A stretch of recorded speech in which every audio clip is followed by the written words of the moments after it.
নমস্কার বন্ধুরা, job news 434 চ্যানেলে আপনাদের আজও আরেকটি নতুন জব আপডেট নিয়ে এসেছি এই চ্যানেলের মধ্যে। তাই দ্রুত সহকারে এই চ্যানেলটিকে সাবস্ক্রাইব করে ফেলুন, যাতে আগামী দিনে আপনারা যে কোনো ধরনের গভর্নমেন্ট জব সম্পর্কে যে কোনো ধরনের তথ্য জব নিউজ 434 চ্যানেলটির মধ্যে পেয়ে যান।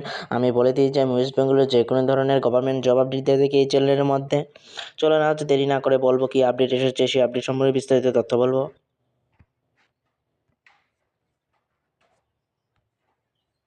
কেন্দ্রীয় আয়ুষ মন্ত্রকের অধীনে বিপুল কর্মী নিয়োগের জন্য ন্যূনতম মাধ্যমিক পাশে আবেদন করতে পারবেন আপনারা।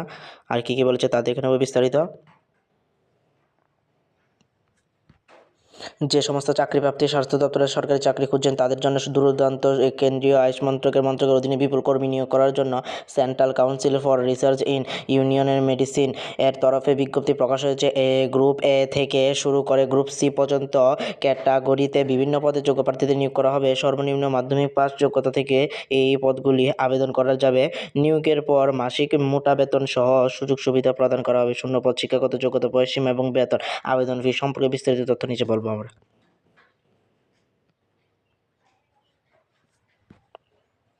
কেন্দ্রীয় আয়ুষ মন্ত্রকের অধীনে বিপুল কর্মী নিয়োগ, যেমন নিয়োগকারী সংস্থা হচ্ছে central council for research in Unani medicine.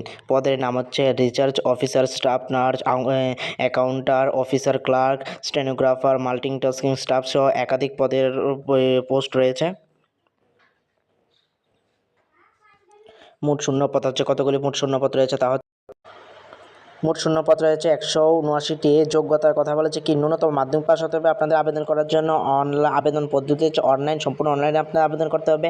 Official website করে বলেছে, এই ওয়েবসাইটে গিয়ে আপনাদের আবেদন করতে ccrum.res.in গিয়ে শূন্যপদের বিবরণ সম্পর্কে নিচে কী বলেছে তা দেখে নেব আমরা।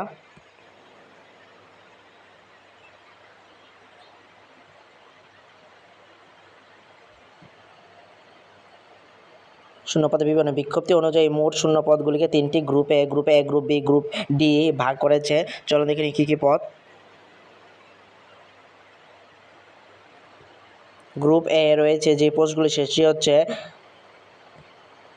রিসার্চ অফিসার ইউনিয়ন, যাকে 16টি পদ রয়েছে। আর রিসার্চ অফিসার প্যাথোলজি তার 2টি পদ রয়েছে। রিসার্চ অফিসার ফিজিওলজি তার জন্য রয়েছে 1টি পদ। গ্রুপ বিতে রয়েছে পোস্ট হচ্ছে অ্যাসিস্ট্যান্ট রিসার্চ অফিসার, যাকে ফার্মাকোলজি বলা হয়, 1টি পদ রয়েছে। অ্যাসিস্ট্যান্ট রিসার্চ অফিসার 2টি পদ রয়েছে। স্টাফ নার্স 60টি পদ রয়েছে। রিসার্চ অ্যাসিস্ট্যান্টে রয়েছে যথাক্রমে 20টি ও 3টি পদ। তারপর মেডিকেল ল্যাবরেটরি টেকনিশিয়ানের জন্য রয়েছে 12টি পদ। ইনভেস্টিগেটর পদ রয়েছে 3টি। লাইব্রেরিয়ান অ্যান্ড ইনফরমেশন অ্যাসিস্ট্যান্টের জন্য রয়েছে 3টি পদ। তারপর অ্যাকাউন্টিং অফিসার বা গ্রুপ রিভার বা হিন্দি অ্যাসিস্ট্যান্ট, তাদের জন্য রয়েছে 1টি পদ। গ্রুপ সির মধ্যে কী কী রয়েছে তা হচ্ছে হিন্দি অ্যাসিস্ট্যান্ট রয়েছে 6টি পদ। আপার ডিভিশন ক্লার্ক তাদের জন্য রয়েছে 31টি পদ। লোয়ার ডিভিশন ক্লার্ক তাদের জন্য রয়েছে 26টি পদ। তারপর হচ্ছে মাল্টিটাস্কিং স্টাফ, যার জন্য হচ্ছে 43টি পদ। এর মধ্যে মেসেঞ্জার, ওয়ার্ড হয়, ল্যাব অ্যাটেন্ডেন্ট অন্তর্ভুক্ত আছে। ফার্মাসিস্ট রয়েছে 6টি পদ ফার্মাসিস্টের জন্য। তারপর হচ্ছে স্টেনোগ্রাফার গ্রেড 2 এর জন্য রয়েছে 60টি পদ। কম্পিউটারের জন্য রয়েছে 3টি পদ। সোশ্যাল ওয়ার্কার বা রেডিওগ্রাফার বা স্টাফ কার ড্রাইভার হচ্ছে যথাক্রমে 2, 1 এবং 4টি শূন্যপদ রয়েছে। তারপর সর্বশেষ শিক্ষাগত যোগ্যতা আমরা বলেছি কি ভিন্ন ভিন্ন পোস্টের জন্য ভিন্ন ভিন্ন শিক্ষাগত যোগ্যতা হতে হবে, দিয়ে দিয়েছে।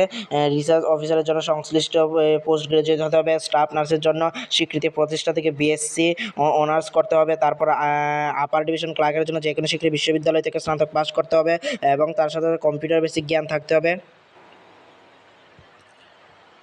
লোয়ার ডিভিশন ক্লার্ক তার জন্য যারা লোয়ার ডিভিশন ক্লার্ক হচ্ছে এলডিসি উচ্চ মাধ্যমিক পাস বা সমানের যোগ্যতা থাকতে হবে। 35টি শব্দ অথবা ইংরেজিতে প্রতি মিনিটে 35টি শব্দ অথবা হিন্দিতে 30টি শব্দ টাইপ করতে থাকতে হবে। মাল্টিটাস্কিং স্টাফ এটা হচ্ছে মাধ্যমিক পাস অথবা সংশ্লিষ্ট আইটিআই পাস করতে হবে। তারপর হচ্ছে বয়সসীমার কথা কী বলেছে তা দেখে নেব আমরা। বয়সসীমার কথা বলেছে বিভিন্ন পদের জন্য বয়সসীমা আলাদা আলাদা রয়েছে। ন্যূনতম 18 থেকে 40 বছর বয়স হতে হবে।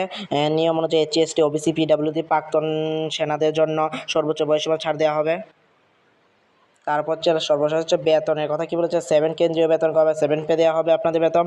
গ্রুপ এ পোস্টের জন্য 56,000 থেকে 1,77,500 টাকা অবধি হবে। গ্রুপ বির জন্য লেভেল পে 6 থেকে 7 হবে, যেমন 35,000 থেকে 1,42,000 টাকা পর্যন্ত হবে। গ্রুপ সি পদের জন্য 1 থেকে 5 লেভেল অবধি হবে, যেমন এমটিএস এর সর্বনিম্ন বেতন 18,000 থেকে স্টার্ট করে শুরু, এবং পদের সর্বোচ্চ বেতন হচ্ছে 92,900 টাকা পর্যন্ত আপনারা পাবেন।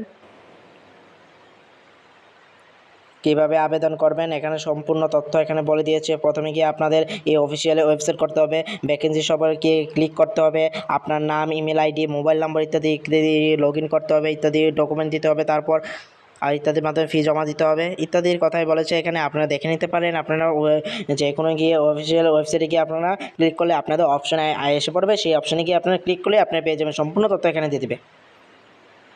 আবেদন ফি, তারপর আবেদন ফির কথা কী বলেছে, আবেদন ফি মহিলা HST PWD প্রাক্তন, এটা হচ্ছে পরীক্ষা ফি দিতে হবে না, কেবল এটা হচ্ছে 50 টাকা, এটা হচ্ছে প্রসেসিং ফি দিতে হবে। অন্যান্য সাধারণত ওবিসি প্রার্থীদের জন্য গ্রুপে প্রসেসিং ফি 500 টাকা এবং পরীক্ষা ফি 200 টাকা, মোট ফি হচ্ছে 2,000 টাকা। গ্রুপ বি যারা আছে তাদের প্রসেসিং ফি 500 টাকা, পরীক্ষা ফি 1,000 টাকা, হচ্ছে মোট হচ্ছে 1,500 টাকা। গ্রুপ সি যারা রয়েছে অ্যাপ্লাই করেছেন তারা প্রসেসিং ফি দিতে হবে 500 টাকা, আর পরীক্ষা ফি হচ্ছে 800 টাকা, মোট ফি হচ্ছে 1,300 টাকা। তারপর হচ্ছে নির্বাচন প্রক্রিয়া কিভাবে হবে, আপনাদের কিভাবে নির্বাচন করা হবে। CCRUM এর নিয়োগ প্রক্রিয়া একটি কম্পিউটার ভিত্তিক পরীক্ষার মাধ্যমে সম্পন্ন করা। বিভিন্ন ক্যাটাগরির জন্য পরীক্ষা প্যাটার্ন আলাদা আলাদা হবে, আলাদা আলাদা পোস্ট, আলাদা আলাদা পরীক্ষা হবে। গ্রুপের জন্য 60 নম্বরের অনলাইন CBT পরীক্ষা এবং 30 নম্বরের ইন্টারভিউ দেওয়া হবে। তারপর গ্রুপ বি এবং গ্রুপ সি পদের জন্য আপনাদের 100 নম্বরের অনলাইন CBT মানে কম্পিউটার বেসড এক্সাম হবে। তারপর স্টেনোগ্রাফার, LDC এবং ড্রাইভার পদের ক্ষেত্রে SCBT পাসের পর স্কিল টেস্ট বা টাইপিং টেস্ট বা ড্রাইভিং টেস্ট নিতে হবে, যা কেবল এটা হচ্ছে কোয়ালিফাইং প্রকৃতির। নেগেটিভ মার্কিং থাকবে, পরীক্ষা প্রতিটি ভুল উত্তরের জন্য 0.25 নম্বর কাটা হবে। তবে MTS পদের জন্য কোনো নেগেটিভ মার্কিং নেই, আপনারা MTS এর জন্য কোনো নেগেটিভ মার্কিং নেই, আপনারা ইচ্ছেমতো কোয়েশনকে টিক মার্ক করতে পারবেন, না পারলেও। গুরুত্বপূর্ণ তারিখ সময় হচ্ছে অনলাইন আবেদন ফি জমা দেওয়ার তারিখ হচ্ছে 1 জুলাই 2026, আবেদন শেষ তারিখ হচ্ছে 31 জুলাই 2026 রাত 11টা 59 পর্যন্ত। আবেদন সংশোধনের তারিখ হচ্ছে 3 আগস্ট 2026 থেকে 5 আগস্ট 2026, তার মধ্যে আপনাদের আবেদন যদি ভুল হয়ে থাকে আপনারা সংশোধন করতে পারবেন। তাই আপনারা দ্রুত সহকারে এই জবটির জন্য অ্যাপ্লাই করে ফেলুন। নমস্কার।